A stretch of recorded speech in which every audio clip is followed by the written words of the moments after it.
बिस्मिल्लाहिर्रहमानिर्रहीम। स्टूडेंट, आवाज आ रही मेरी आपको? कोई बता दे जी, आवाज आ रही मेरी?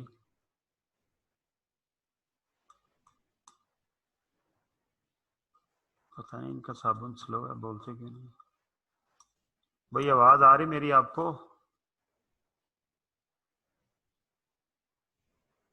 जी मुनीबुल्लाह आहद। यस सर, आ रही है। ओके, क्लोज करो। अच्छा जी, होपफुली पिछला चैप्टर आप लोगों ने पढ़ लिया होगा। कोई क्वेश्चन है तो आप पूछ सकते हैं।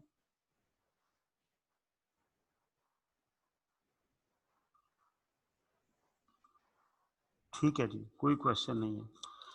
बड़ी लाइक क्लास है यार, रश करता है। आगे चलेंगे, चैप्टर नंबर 9।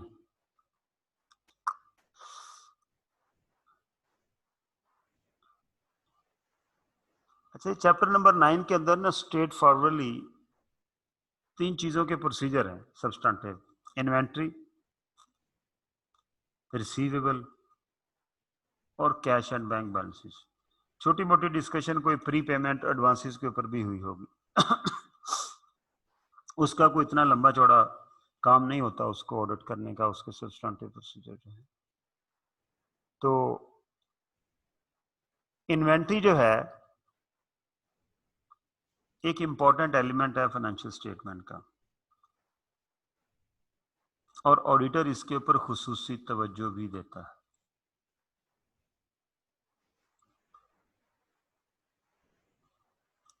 क्यों तवज्जो देता है? वो वजूहात क्या क्या हैं जिनकी बेस के ऊपर ऑडिटर इन्वेंट्री के ऊपर स्पेशल अटेंशन देता है? पहली वजह, inventory is often material item in the financial statements. Material item होती है। इन्वेंट्री में भी high risk area involving high degree of judgement in area such as valuation. ठीक है, इसकी वैल्यूएशन के अंदर आपको एस्टिमेट करना पड़ता है, तो high degree of judgement involve हो जाती है। तो जहां भी हाई डिग्री ऑफ जजमेंट होगी वो हाई रिस्क एरिया होगा। तो पहली रीजन क्या है इंपॉर्टेंस देने की? ये मटेरियल आइटम है। दूसरी क्या है? ये हाई रिस्क एरिया है। तीसरी क्या है? ये डिटेरिएशन हो सकती है, इसके अंदर डिटेरिएशन हो सकती है, इसके अंदर लॉस हो सकता है। किताबों के अंदर कुछ और इन्वेंट्री आ रही हो, फिजिकली कुछ और पड़ी हो, उसकी कंडीशन कुछ और हो। और चौथी वजह क्या है? इन्वेंट्री में भी हाईली टेक्निकल इन वैल्यू, कॉम्प्लेक्स हो सकती है वैल्यूएशन इसकी करना। इसकी जो वैल्यूएशन करने का जो तरीका है वो बहुत ज्यादा टेक्निकल हो सकता है, कॉम्प्लेक्स हो सकता है। ठीक है, and then establishing closing inventory figure may be lengthy and complex process, कि ये क्लोजिंग इन्वेंट्री तक पहुंचना ही एक लेंथी और कॉम्प्लेक्स प्रोसेस हो। And then closing inventory is often not part of the double entry. Yes, this is the most खतरनाक चीज ये है कि क्लोजिंग इन्वेंट्री डबल एंट्री का पार्ट नहीं होती, particularly in periodic inventory system. Perpetual inventory system के अंदर ये वाली रीजन नहीं होगी ऑडिटर के इम्पोर्ट। क्यों? कि परपेचुअल इन्वेंट्री के अंदर हर सेल के साथ उसकी कंजम्पशन बुक करते हैं, तो इन्वेंट्री साथ साथ कैलकुलेट होती जाती है। लेकिन मोस्टली लोग जो हैं वो परपेचुअल नहीं बल्कि पीरियोडिक इन्वेंट्री सिस्टम यूज करते हैं। वो सारा साल सेल और परचेज बुक करते रहते हैं, साल के आखिर में जाके वो इन्वेंट्री की कैलकुलेशन करते हैं। लिहाजा वो जो साल के आखिर में जाके कैलकुलेशन की जाती है उसकी वजह से इन्वेंट्री एक रिस्की फैक्टर है। इन्वेंट्री एक ज्यादा इम्पोर्टेंस वाला जो है वो एलिमेंट है। Audit work on inventory is often given to more experienced members of the audit team. ठीक है, जो जूनियर बच्चे अभी आते हैं उन्हें अभी ना इन्वेंट्री कैलकुलेट करने का पता होता है, ना उन्हें फार्मूला। अच्छा खासा एक्सरसाइज होता है, सिर्फ चीज़ों को गिनना ही नहीं है, उनकी वैल्यूएशन जो है, पर्टिकुलरली एक स्पिनिंग मिल की जो कैलकुलेशन है वो अच्छा खासा उसके अंदर वर्किंग है। ठीक है, अब प्रिंसिपल रिस्क कौन कौन से इन्वॉल्व हैं? ठीक है जी, जैसे हम मैंने आपको वो जो नॉन करंट एसेट पढ़ाए हैं सब्सटेंटिव प्रोसीजर, तो उसके अंदर भी पहले रिस्क कौन कौन सा इन्वॉल्व है, हमारा ऑडिट ऑब्जेक्टिव क्या है। प्रिंसिपल रिस्क कहता है जी, not all inventory is owned by reporting entity, completeness की असर्शन एट रिस्क होती है।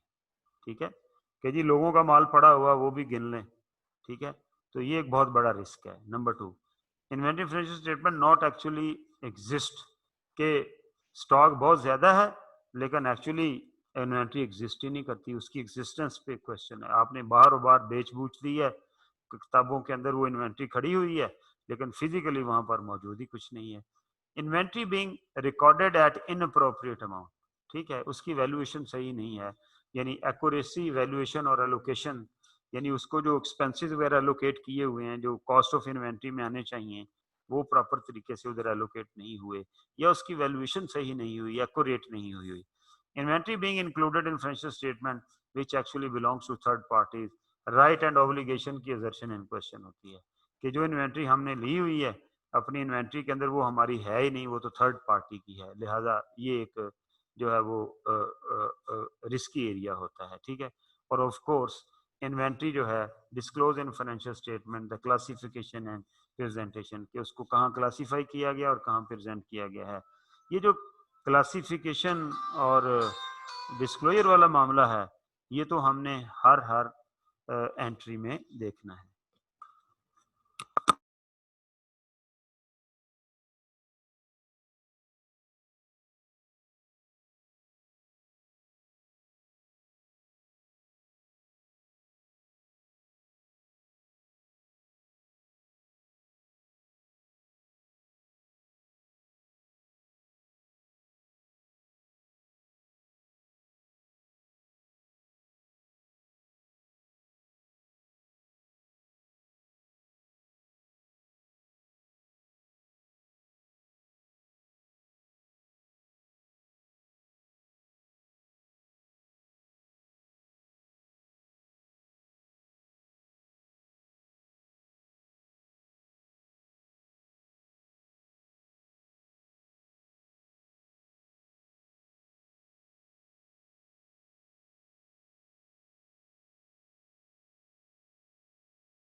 सॉरी,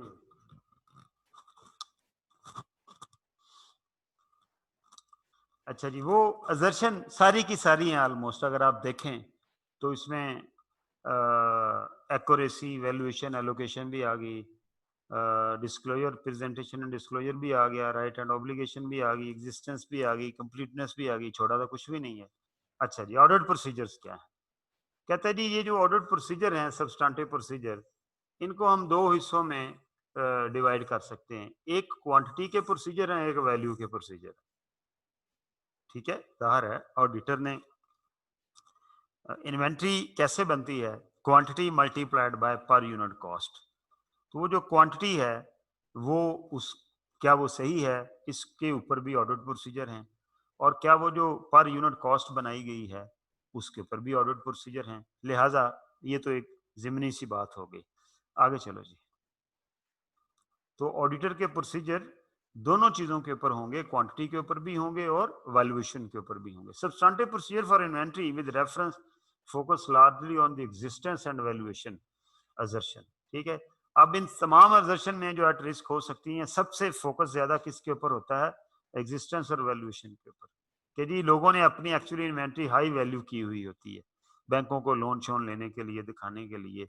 तो एक तो उसकी एग्जिस्टेंस के क्या उतनी है भी, और अगर है तो उसकी क्या वैल्यूएशन भी उतनी है जितनी दिखाई गई है। However by carrying out test counts and these are covered in the following, ठीक है, कहता है जी इनको हम आगे जाके इन असर्शन के प्रोसीजर लिखेंगे। However by carrying out test counts in both direction the completeness assertion will also be covered, ठीक है। कहता है कि जी फिजिकल काउंट जब हम करेंगे तो जो कंप्लीटनेस की असर्शन है वो भी हम वेरीफाई कर रहे होंगे। तो हमारा ज्यादा फोकस फिर किस चीज के ऊपर होगा? एग्जिस्टेंस, वैल्यूएशन और कंप्लीटनेस के ऊपर। In order to satisfy the rights and obligation assertion, the auditor will need to check when he attends the year-end physical count that inventory belongs to third party is separated and not included। तो इसके लिए वो third part जब आप physical count के लिए जाएंगे, देखें मैं आपको बताता हूँ कि इन्वेंट्री का सब्सटेंटिव प्रोसीजर के अंदर एक बहुत बड़ा procedure observation of physical count है। फिजिकल काउंट जब आप ऑब्जर्व करते हैं तो आप एग्जिस्टेंस भी वेरीफाई कर रहे हैं, आप वैल्यूएशन भी वेरीफाई कर रहे हैं, आप कंप्लीटनेस भी वेरीफाई कर रहे हैं, आप राइट एंड ऑब्लिगेशन भी वेरीफाई कर रहे हैं, जो यहाँ लिख भी रहा है। टू सेटिस्फाई द क्लासिफिकेशन, वो कहता है कि जी फिजिकल काउंट के जरिए आप ये सारी असर्शन और particularly right and obligation verify कर लेंगे। To satisfy the classification and presentation assertion, the auditor will need to ensure that the schedule of year-end inventory agrees to the financial statement। ये जो साल के आखिर में उन्होंने इन्वेंट्री का शेड्यूल दिया है वो ईयर एंड की इन्वेंट्री के साथ टैली करता है या नहीं, on which he basis the substantive procedure below. ठीक है, और इसके ऊपर फिर वो प्रोसीजर भी लगाएगा। Inventory is correctly presented and classified in the financial statement, कि उसकी प्रेजेंटेशन या क्लासिफिकेशन के वर्क इन प्रोग्रेस कितना है, रॉ मटेरियल कितना है, फिनिश गुड कितना है, वो भी प्रॉपर हुई है या नहीं हुई है। अब वो प्रोसीजर क्या है, चलें जी आगे। ये आगे अब वो एक जनरल डिस्कशन होगी। अब आगे जी वैल्यूएशन के प्रोसीजर। वैल्यूएशन के लिए जो सबसे इंपॉर्टेंट चीज है वो कॉस्ट और एनआरवी एनालिसिस है, जो कि ऑडिटर ने करना है। ठीक है, auditor will establish the understanding of cost और एनआरवी। मैनेजमेंट ने किया होगा ये वाला काम, लेकिन ऑडिटर ने उसके ऊपर प्रोसीजर अप्लाई करके ये लोअर ऑफ कॉस्ट और एनआरवी, ये तो उसने लिखा हुआ है जी, कॉस्ट क्या होती है, एनआरवी क्या होती है, ऊपर लिखा हुआ है कि जी should be valued at lower of cost और एनआरवी। आपको माशाल्लाह सारे सियाने बयाने बच्चे हैं, ये तो पता ही है। अब प्रोसीजर्स क्या हैं, चलें जी ऊपर चलें। बस जी, substantive procedure of inventory should be designed to allow for the nature of the inventory and the nature of the situation that the auditor is facing। कहते हैं जी सब्सटेंटिव प्रोसीजर का दारो मदार nature of the inventory and nature of the situation. Nature नहीं लिखना चाहिए था, and the situation लिख देता तो काफी था। सिचुएशन की क्या नेचर होती है, ठीक है, एंड द सिचुएशन के सब्सटेंटिव प्रोसीजर का दारोमदार इन्वेंट्री की टाइप के ऊपर और किस सिचुएशन में उस इन्वेंट्री को हम वेरीफाई कर रहे हैं उसके ऊपर है। If the entity is retailing organisation, the only major component of cost of inventory is likely to be the purchase cost of all goods। अगर आप किसी रिटेल शॉप का लाइक एक मेडिकल स्टोर का, एक फार्मेसी का इन्वेंट्री काउंट कर रहे हैं, तो उसकी जो फोकस होगा वो उसकी परचेज प्राइस के ऊपर होगा। उस इन्वेंट्री की वैल्यू कितनी है जितने की वो खरीदी गई। मैन्युफैक्चरर के यहाँ ऐसा नहीं होगा, उसकी डिफरेंट कॉस्ट कंपोनेंट आपकी वैल्यू को बनाएंगे।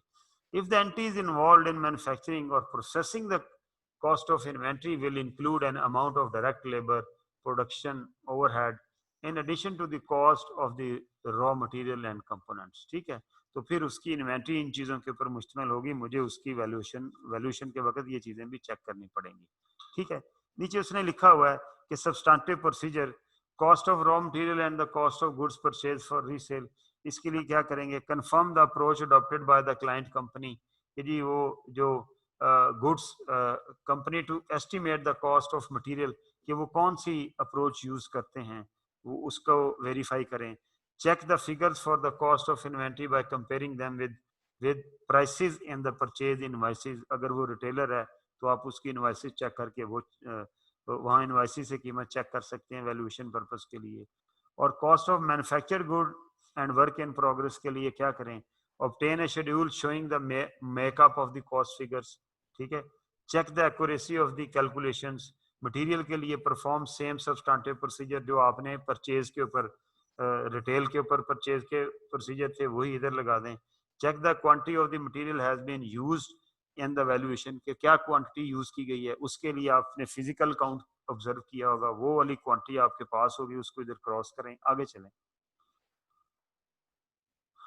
लेबर के लिए क्या करें, कहता है जी चेक पे रेट्स डायरेक्ट लेबर के, जो लेबर का वैल्यूएशन डाली हुई है इन्वेंट्री के अंदर मैन्युफैक्चरिंग गुड्स के अंदर, तो लेबर का वही रेट के साथ वैल्यू डाली हुई है जो उसका labour rate during the year चलता रहा है। चेक आवर वर्क, के जो आवर आपने उसके ऊपर लगाए हुए हैं लेबर के, क्या उतने ही आवर लगाए हुए हैं जितने में रूटीन में चीज बनती है। रूटीन में 2 घंटे में बनती है, आपने 5 घंटों के साथ वैल्यूएशन की होगी लेबर डाल के, तो वो गलत हो जाएगी। Production overhead, confirm that production overheads are included in the valuation, कि वो डाले भी हैं या नहीं, ये कंफर्म करें। Over absorption rate are based on the normal levels of output. आपको पता है कि ये जो आप कॉस्ट काउंटिंग भी पढ़ रहे होंगे, जब ओवर हेड एब्जॉर्प्शन की जाती है तो वो नॉर्मल रेट के साथ की जाती है। ठीक है, तो वो चेक करना है, बहुत ज़रूरी है कि नॉर्मल लेवल ऑफ आउटपुट के साथ ही आपने उसे किया। Work in progress, in addition ये सारे work in progress, production overhead, labour, पीछे material. In addition to above test, ये सारे टेस्ट वर्क इन प्रोग्रेस पे भी ज़ाहिर है मटेरियल भी लगा होगा, लेबर भी लगी होगी, ओवरहेड भी लगे हुए होंगे। उसके अलावा the auditor may also need to check the stage of completion of the work in progress, कि उसकी स्टेज ऑफ कंप्लीशन कितनी है। मटेरियल, लेबर, ओवरहेड तो वही वेरीफाई करेंगे जो फिनिश प्रोडक्ट में लगे हैं, लेकिन वर्क इन प्रोग्रेस के अंदर एक एडिशनल चीज ये भी देखनी है कि उसकी स्टेज ऑफ कंप्लीशन कितनी है।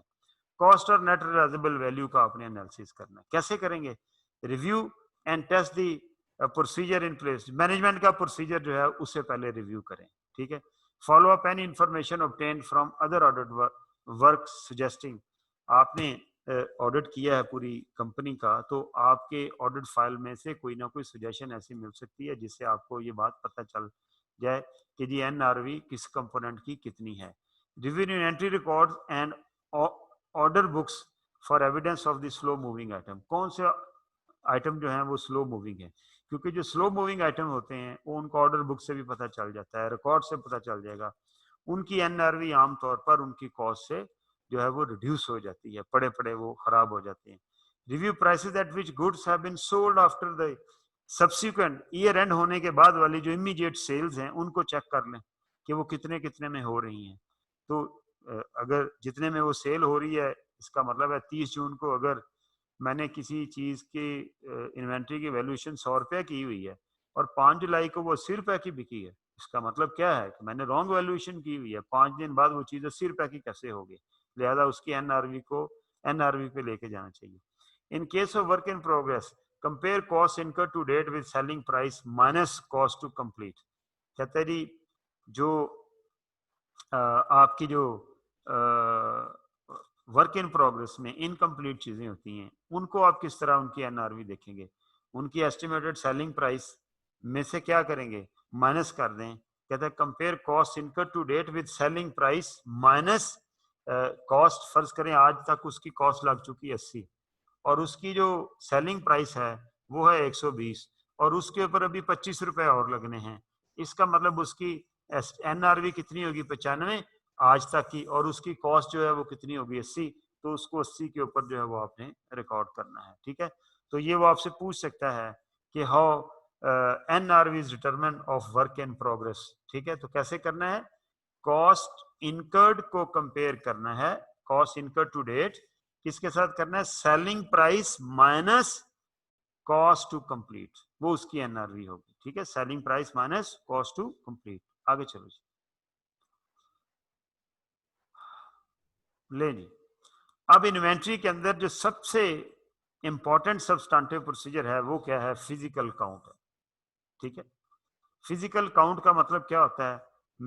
एक्चुअली ऑडिटर ने फिजिकल काउंट नहीं करना होता, ऑडिटर ने फिजिकल काउंट ऑब्जर्व करना होता है, ठीक है। स्टाफ के लोग वो उनका रिकॉर्ड गिन रहे होते हैं और मेरे लोग जो हैं, ऑडिट फर्म के लोग जो हैं, वो उन्हें ऑब्जर्व कर रहे होते हैं। उन्हें लिस्टें दे दी जाती हैं, वो कहते हैं अच्छा यार ये गिनो, वो गिनते हैं, वो टिक करते जाते हैं, ठीक है।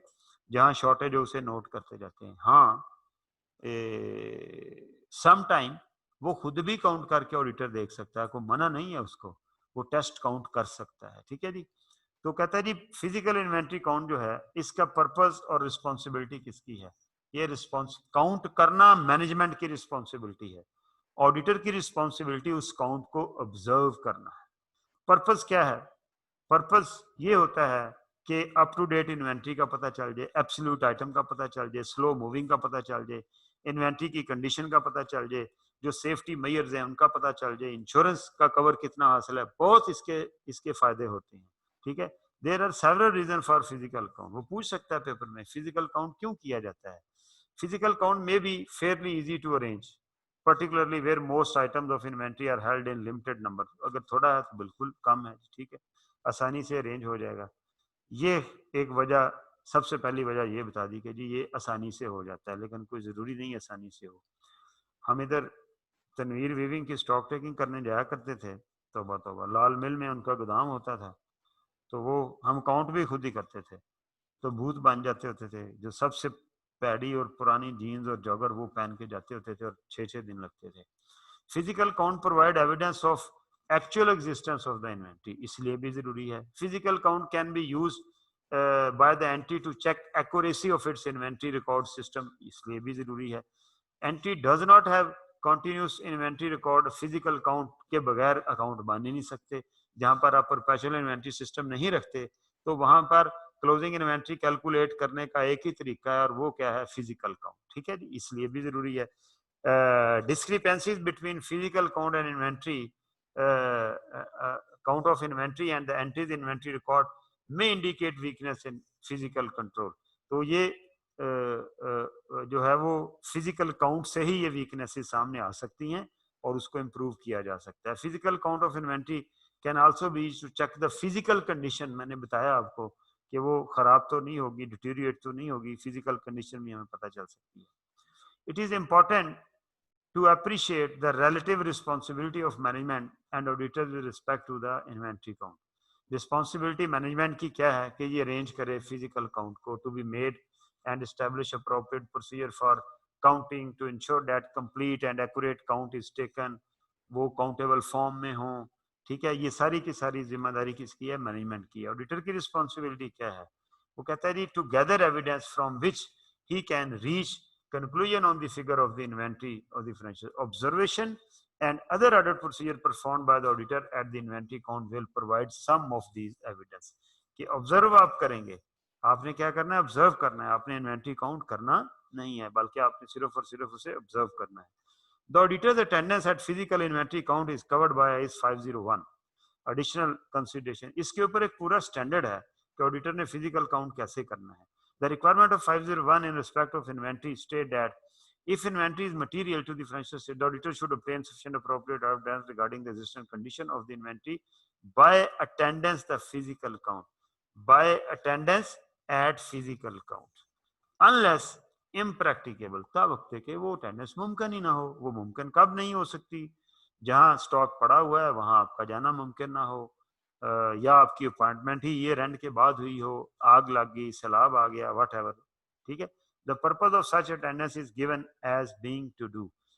फिजिकल अटेंडेंस का पर्पज क्या है ऑडिटर का, ठीक है, evaluate management instruction and procedure for recording and controlling. Management risk assessment कर लेंगे और एविडेंस मिल जाएगा इसके बारे में कि जी मैनेजमेंट का इंस्ट्रक्शन और प्रोसीजर क्या है इन्वेंट्री काउंट के बारे में। Observe performance of management count procedure, management के जो काउंट प्रोसीजर है उन्हें हम ऑब्जर्व करेंगे। इंस्पेक्ट द इन्वेंट्री, उसकी कंडीशन देखेंगे। परफॉर्म टेस्ट काउंट, और हम टेस्ट काउंट भी जो है वो परफॉर्म करेंगे, मतलब खुद भी चेक करके देखेंगे। आगे चलिए, perform audit procedure over the final inventory record to determine whether they accurately reflect the result of the count। कि जो ओवर मैं ऑडिट प्रोसीजर लगाऊंगा कि जो फाइनल इन्वेंट्री अब आई है उसके अंदर जो क्वांटिटी यूज की गई हैं क्या वो वही हैं जो कि हमने फिजिकल इन्वेंट्री काउंट के वक्त हमने ऑब्जर्व की थी। तो ये हम उसके साथ उसको चेक करके देखेंगे। ठीक है, audit work after the count, follow up क्या करना है जी, काउंट हो गया, अब उसका फॉलो अप क्या है, उसके बाद क्या काम, उसके बाद का जो काम है, ये जो फिजिकल काउंट है ये ज्यादातर क्वांटिटी से रिलेटेड काम है और फॉलो अप जो है ये ज्यादातर वैल्यूएशन से रिलेटेड काम है। ठीक है, the final work on inventory may take place several weeks after the inventory count itself.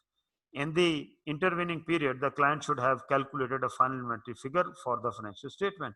30 जून को आप गए, आपने जाके इन्वेंट्री को टेक कर लिया, ठीक है, अब उसके और फाइनल फाइनेंशियल स्टेटमेंट के ऑडिट जब आप करवाने के लिए देते हैं उसके दरमियान काफी टाइम हो जाता है, तो उस दौरान आपने क्लाइंट ने अपनी वैल्यूएशन भी कर ली होगी। One of the main objective of audit work on inventory quantity at this stage is to ensure that the inventory quantities that exist at the count date are properly reflected in the final inventory figure। ठीक है, completeness classification पर कि वही inventories ली गई हैं जो कि उस वक्त काउंट की गई थी। The auditor will the audit work involved in verifying inventory quantities will include the following। अब वो आप किस तरह से वो क्वांटिटीज वेरीफाई करेंगे, कहता है obtaining the final inventory sheet that were prepared by the client staff during their inventory count। कि वो वाली शीटें उनसे लें जो इन्वेंट्री काउंट के दरमियान वो हम भी साइन करते हैं, क्लाइंट भी साइन करता है। Check the numerical sequence of tag number listed, उसका न्यूमेरिकल सीक्वेंस चेक करें तमाम डॉक्यूमेंटेशन का। चेक द अरिथमेटिकल एक्यूरेसी, जो उन्होंने शीटों के ऊपर जमा करके टोटल क्वांटिटीज लिखी हुई हैं उनको चेक करें। Confirm that inventory records have been amended as appropriate, और अगर कोई शॉर्टेज आई है तो उसका इफेक्ट दे के एंट्रीज डाल दी गई हैं, इन्वेंटरी रिकॉर्ड अमेंड कर लिया गया है। Confirm that inventory belonging to client, हाँ जी, जो थर्ड पार्टी के पास हमारा स्टॉक पड़ा हुआ है वो शामिल कर लिया गया है, ठीक है, और जो हमारे पास थर्ड पार्टी का स्टॉक पड़ा हुआ है वो निकाल दिया गया है। ये दोनों वो वाले पॉइंट हैं। आगे चलें। Having done all this work, the auditor should be able to reach final conclusion on the quantity of the inventory held at the end of the reporting period. ये काम करके वो फाइनल क्वांटिटी तक पहुंच जाएगा। एग्जाम्पल है, इसको आपने एक दफा पढ़ना है और देखना है। आगे चलें, आगे चलें, आगे चलें। ये आगे जी पॉसिबल इन्वेंट्री काउंट का एक फायदा ये होता है कि जो उनका जो इन्वेंट्री काउंट का सिस्टम होता है, इन्वेंट्री मैनेजमेंट सिस्टम है, उसके अंदर से कुछ वीकनेसेस भी हमारे सामने आ जाती हैं। क्या वीकनेसेस हो सकती है, वो पूछ सकता है। कहता है जी failure to prenumber the count sheet, कि वो जो इन्वेंट्री काउंट है उसकी जो शीटें बनी हैं उनको प्री नंबर नहीं किया गया। कल को 2-4 शीटें खुद लगा देंगे, प्री नंबर नहीं होंगी तो आपको कैसे पता चलेगा। Entering the quantities counted on the count sheet in pencil, pencil कहते हैं ये जो लेड पेंसिल, कच्ची पेंसिल, पेंसिल का वर्ड उसके लिए यूज होता है। हम तो इसे भी पेंसिल कह देते हैं, बॉल पॉइंट को पेंसिल, लेकिन पेंसिल का वर्ड जो है ये जो हमारी कच्ची पेंसिल जिसे हम कहते हैं वो होता है, ठीक है। तो कहता है ये एक बहुत बड़ी खामी है, उसके साथ लिख दें, बाद में कोई मिटा मिटा के जो मर्जी लिखता रहे। Store staff is commonly use to do counting, store का स्टाफ नहीं यूज होना चाहिए। स्टोर वही तो लोग हैं जो इन्वेंट्री मेंटेन कर रहे हैं, अगर उन्होंने गिन के बतानी है तो वो तो पूरी कर देंगे। तो अदर देन स्टोर स्टाफ होना चाहिए। ओके, इन्वेंट्री में not be mark when it is counted, कहता है जी कि आप काउंट करते जा रहे हैं और उसको मार्क नहीं करते जा रहे तो उसके डबल काउंट होने का चांस होता है, ये भी वीकनेस हो सकती है। काउंट शीट में नॉट बी साइन, कोई फायदा नहीं, आप शीटें साइन नहीं क्लाइंट से करवाएंगे, कल को वो मुकर जाएगा और कहेगा नहीं ये तो चीज ही इतनी थी, तो ये भी एक वीकनेस हो सकती है। Lack of precise instruction to the counting team, counting team जो है उसको इंस्ट्रक्शन ही ना मैनेजमेंट ने दी हो कि भाई काउंट कैसे करना है, किधर से शुरू करना है, क्या एहतियात तदाबीर करनी है, क्योंकि उसके अंदर केमिकल है क्या नहीं है, उससे कोई नुकसान ना हो जाए। आगे चले, तो ये वीकनेसेस हैं बेसिकली जो कि फिजिकल काउंट के दौरान ऑब्जर्व की जा सकती है। लो जी, इन्वेंट्री काउंट मुकम्मल हो गया जी। कल हम इंशाल्लाह ताला, ये अच्छा खासा मटेरियल आज बन गया है, तो कल हम इंशाल्लाह ताला ये रिसीवेबल पढ़ेंगे। कल मतलब जब भी क्लास होगी, आगे चलो जरा रिसीवेबल से आगे, उसके बाद कैश एंड बैंक बैलेंसेज आ जाएगा और शायद कुछ प्री पेमेंट्स वगैरह आ जाएंगी। ये रिसीवेबल के अंदर भी अच्छा खासा हमें काम करना पड़ेगा, ठीक है। इसके अंदर एक्सटर्नल कंफर्मेशन का एक एडिशनल स्टैंडर्ड है, जैसे इन्वेंट्री के अंदर वो फिजिकल काउंट का एक एडिशनल पोर्शन था, यहाँ पर भी है, ठीक है। तो बहरहाल इसको हम इंशाल्लाह ताला अगली क्लास में स्टार्ट करेंगे। थोड़ा टाइम है लेकिन चूंकि इन्वेंट्री का अच्छा खासा काम है, लिहाजा आप इसको हमें लगेंगे अभी 2 दिन और ना, तो 2-3 दिन बल्कि लगे 3 दिन लगेंगे, ठीक है।